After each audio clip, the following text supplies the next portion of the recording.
For the 74th time in Formula One Championship history, we are stateside. It is time to go racing in the USA. From Miami in Florida, welcome to the 5th round of the Formula One World Championship. In 2023, we are all set to do battle with Sergio Perez, knowing this could be the day that he leads the World Championship for the very first time. And for Formula One in Miami, it's race on! And we've got a good getaway for Perez. He chops across Alonso and he maintains the lead into turn one. Alonso trying that outside line, it won't work. Up to 4th place goes Pierre Gasly. Down a couple of positions goes Kevin Magnussen. So big winner at the start was also George Russell. He is up a place. It's Perez with the lead. Sainz on the charge. Max Verstappen down a place to 10th place on that hard compounded tyre. Didn't get the launch that he wanted. Trying to fight back against Esteban Ocon as they take it through the sweepers on lap one. Yeah, that was a little bit tardy for Max Verstappen, and very cautious as he ran it into turn one. You could see he took that outside line, but there wasn't the same commitment that we'd normally see from him. So taking definitely a longer term view, there was a little bit of action down towards the back. There was no contact, I don't believe, but so far cleaning this open lap. I think it was maybe Nick DeVries that got a little bit hot in there into turn one. Maybe some help, because he's fallen all the way back to last as we see a lot of action here through turn 11. Verstappen making the move on Esteban Ocon. So Verstappen back to where he started the Grand Prix in 9th place. That was the move at turn 11 for him. You heard the "you" from the crowd as he made that late braking move. A lot of confidence, no DRS at this stage. And this is on board with Lewis Hamilton. Finds himself using the middle part of the circuit into turn one. Let's hit someone. Okay, copy. Everything looks okay at the moment. Yeah, it was just a kiss, wasn't it? It wasn't a full-on hit. And then Lando being hit, and that's why race control were investigating it with De Vries into the back of the McLaren, both of them able to continue. There he is, the reigning world champion, heading down to where he picked a place off Ocon 1 lap ago. And one more place picked up again here. Runs a little bit deep, but manages to keep it on track. Side by side through turn 12 here. Oh, making the move, forcing a way by and trying to defend the position. The Haas driver driving on the mirrors at the moment, because there is Charles Leclerc and there is Max Verstappen, the driver we're on board with, and mistake for Kevin Magnussen. Here we went on board with him when he was checking the mirrors, and now he's got the Ferrari tucked underneath him. And Verstappen for company as well, with this slippery Red Bull getting ever closer all of the time. Can Leclerc make the move into the braking zone of 17? Max Verstappen had a lot of momentum there. He's like, oh wait, I've got the car. And through goes Charles Leclerc to improve up a place. Magnussen, as you would expect, keeping his foot in, but it's Leclerc with the momentum, it's Leclerc with the place, and Magnussen's going to try and fight back. Now we've got DRS enabled. Say goodbye to the Red Bull. That is absolutely outrageous. In another league when he used the DRS, and he goes past the Haas and the Ferrari. And that's on board, late lunge to the inside and finding a way by past George Russell. Max Verstappen moves up to 5th position. You saw it, driver's eye view, and Russell, can he chase back? He's got the DRS, but so has Max Verstappen, and that is 5th place, and a crucial move after what happened last week. There's no point for Gasly to fight Verstappen. He will know it, and it will be another pass in a few, but you see almost standing on the brakes, almost waving him by. Eventually making the move. Gasly will focus on Russell behind, and he waited such a long time for Verstappen to get through. He's brought himself into a battle with George Russell here. Yeah, Gasly just should have gave that up. He tried to ride it around the outside. Russell to the inside, and Gasly opened the door for Verstappen and inadvertently let the Mercedes through. That's a move that's been a long time coming for Charles Leclerc to the inside of Magnussen. Magnussen relishing fighting the Ferrari, and he fights back to hold on to 7th, and Leclerc will be fuming with this. He's been looking at the rear wing of the Haas as Ocon joins the party. 7th, 8th and 9th, all in your picture. You've got to imagine he's going to make pretty short work of Sainz. And here's the move. Sainz can't defend, even if he wanted to. And another place gain for Verstappen, who is treating this like the F1 game on the PlayStation, set to easy at the moment. It is a Miami masterclass for Verstappen so far. The World Championship leader up against the 2-time World Champion, highly regarded Fernando Alonso. There's the DRS, there's to the move to the inside. There is 2nd position for Max Verstappen, who is putting on a show for the Miami crowd.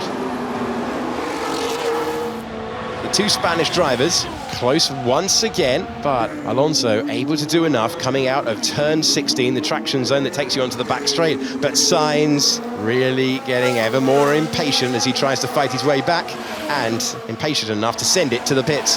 His Ferrari crew will welcome him, but that was both front wheels locked up for Sainz as he came in. Real disappointment for Ferrari and the Spanish driver fighting for the podium today. He's got a 5-second time penalty for speeding in the pit lane. Max Verstappen is up into the lead of the race now because Perez makes his stop. He needs a clean stop out there, and he needs to push on, try and maintain that gap. That's exactly what he needed. A slow stop there could have left him in the gaggle with Hülkenberg and Hamilton, but that's 2.2. It is working amazingly for Red Bull in all departments this year. Alonso's into the pits. He's just gone past our commentary box, and Alonso is into the pits from second place. Further back though, there's another tidy pass. Through goes Magnussen pass. Zhou Guan Yu there. Here's Fernando Alonso, and he has been cleared by Carlos Sainz flashing by there, but Sainz does have that 5-second penalty. So all the hard work done in that round of pit stops undone by that pit lane speed infringement. But in a bit, you need to let me know what the limitation on the medium was, so we know what to do with the front wing. Max, I'm looking at that on the pit wall. You focus on driving, please. Oh, right, okay. To your comment about the engineers having to kind of coach the drivers a little bit. All right, Max. It's almost the exact opposite of that famous Kimi Räikkönen call, leave me alone, I know what I'm doing. Max is saying a lot more information. The engineer's saying, leave me alone and focus on what you're doing. Carlos Sainz trying to fight his way through for a first podium of the season. Fernando Alonso has the slipstream, has the pass, and that is a slam dunk move for the two-time world champion. Mercedes' straight line speed has not been a strong suit so far this season, but with the help of DRS, through goes George Russell. He improves another position, he's up to 7th. Next car up the road is his teammate. What is the pace for Max? 31.8. That's, you know the song, I've got that loving feeling. Well, Checo's just got that sinking feeling. That's the same lap time that he's doing on some fresher rubber. So he's inside the 17-second window. That's the good news. That's the strong start to the sentence for Sergio Perez. The bad news is there's going to be a softer compound on his teammate's car, low fuel, and maximum attack for Max Verstappen, trying to win his 3rd Grand Prix of the year. So you are 2 tenths quicker than Checo in sector 2. It's all turns 4, 5 and 6. He's pushing the tyre. It is getting gusty out there, Max, so just take care in that section. Whilst we were hearing from Gianpiero Lambesi, another pass for Fernando Alonso, the oldest driver in the field, up to 3rd position. Here's Verstappen on the radio. Effective track position is around 5 seconds behind Checo. Obviously, the longer we can extend this, the better. So that's the current state of the race. And the Haas there with the DRS open. There's quite a lot of pursuing cars behind, but there's Hülkenberg in 2nd place. That's a move to the inside for Stroll, trying to get past Gasly. Gasly won't want to give that one up. Gasly will not give that one up, and there's no grip off line there with Magnussen closing in on the Canadian driver ahead.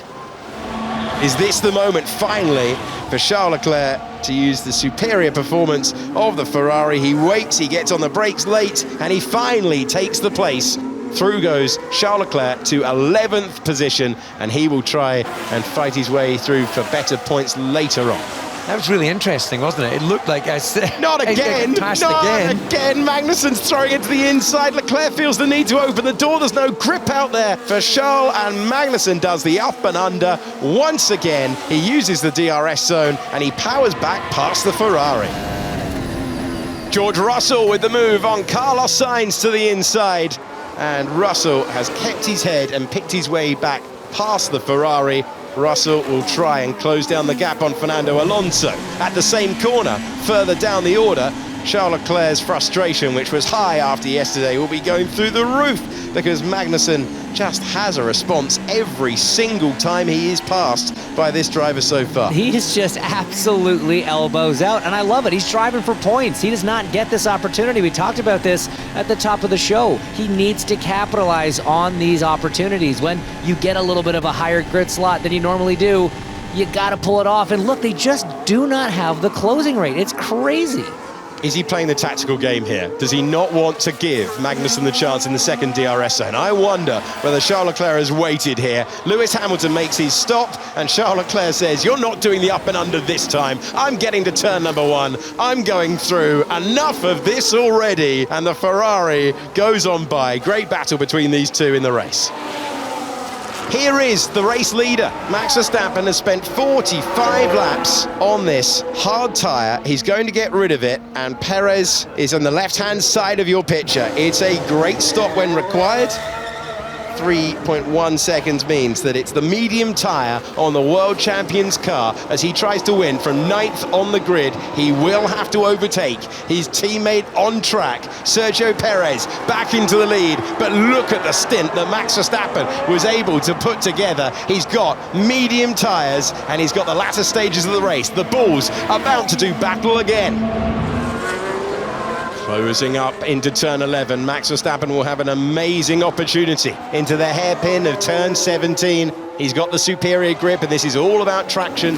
Up 3 meters, and then back down 3 meters through 14 and 15. Here comes the moment. This was all lined up with a superb stint on the hard tyre. Now, on the medium Pirelli rubber, we're watching Max Verstappen gain with every metre. His teammate ahead, his rival for the World Championship ahead. He will pull out of the slipstream. Max Verstappen on the attack. Defence offered for Perez. The ball's going wheel to wheel. Perez shows him the outside line, but there'll be better traction for Max Verstappen, who stands on the throttle. He'll get DRS again. We'll fight it to turn 1. Can Perez offer a defensive line to the inside? He's got no other choice. The ball's wheel to wheel and round the outside. Will it be the lead? It's close between the two of them. The crowd are roaring, and Max Verstappen takes the lead of the Miami Grand Prix, having started 9th on the grid.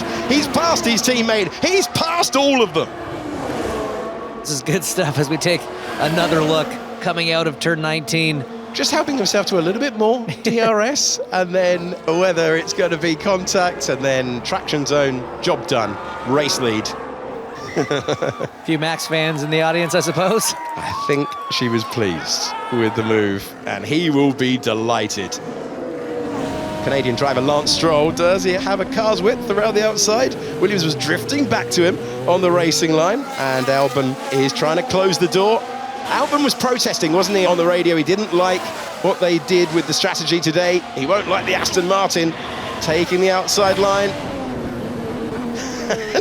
And I can tell you, as Lance Stroll made the place, Hinch was waiting to see the Williams steam to the inside there, and it never materialised. Great run for the Japanese.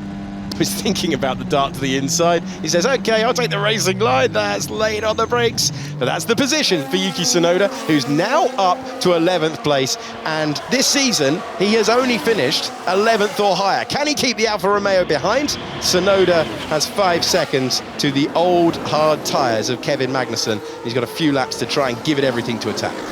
Strong result in qualifying for Gasly especially, and he's hanging on well there up in P6. Ocon in P9 for now. For both of those. Gasly might be under quite a bit of pressure here from Charles Leclerc. Charles Leclerc building up to 195 miles per hour. Frenchman puts it on the apex, locks up though and opens the door. And that is a position gained for Charles Leclerc. Monegasque driver goes through and he's up to 6th place now. Will Hamilton be able to make the move immediately? He will. And he strikes against the Alpine, up to 7th position for the driver who started this Grand Prix in 13th place. Hamilton trying to keep a really good run going in the USA. Here's another battle. Car's width has been left the Ferrari driver, and car's width taken by the Mercedes driver of Lewis Hamilton, who hammers through up to 6th position. That's a good recovery drive if you consider he was not in a good place earlier on. He said after qualifying yesterday, the expectation was minimum P2. And you know when he says minimum P2, the expectation was 1st place in the race. Outstanding performance for the reigning world champion. Max Verstappen comes out of the final corners. Max Verstappen wins the Miami Grand Prix with a masterclass of performance. 9th on the grid to the top step of the podium. Another Red Bull, 1-2, thanks to Sergio Perez. who had no answer to his teammate, but he will fight back another day. And Fernando Alonso looking to make it 4 podiums for the season. Another supreme performance for him as well. He's getting used to standing in 3rd place. He'll be there again in a few moments' time. And handshakes between the two teammates. What a performance for Verstappen, who is pointing to where he finished the race. The world champion heading to the top step once again. It's a dominant car, but that was some performance to come through the field at will. Yeah, it was a good race. I mean, stayed out of trouble in the beginning, and then just had a clean race. You know, picked the cars off one by one, and then I could stay out really long on the hard tires, and that's where we, I think, made the difference today. And then a good little battle with Checo at the end. So we all kept it clean, and that's the most important. And yeah, great win today. Does it feel that extra bit special when you've come through from so far back to beat especially to beat your teammate right at the end of the race there? Yeah, I mean, yesterday was of course a bit of a setback, but today we just kept it calm, kept it clean, and yeah, for sure, winning a race from P9 is always very satisfying. And whose idea was it to do a different strategy, starting on the hard tire? Well, you know, we started talking about it yesterday. We didn't know what the weather would do, but we were quite confident that this would pay off, and luckily it did today.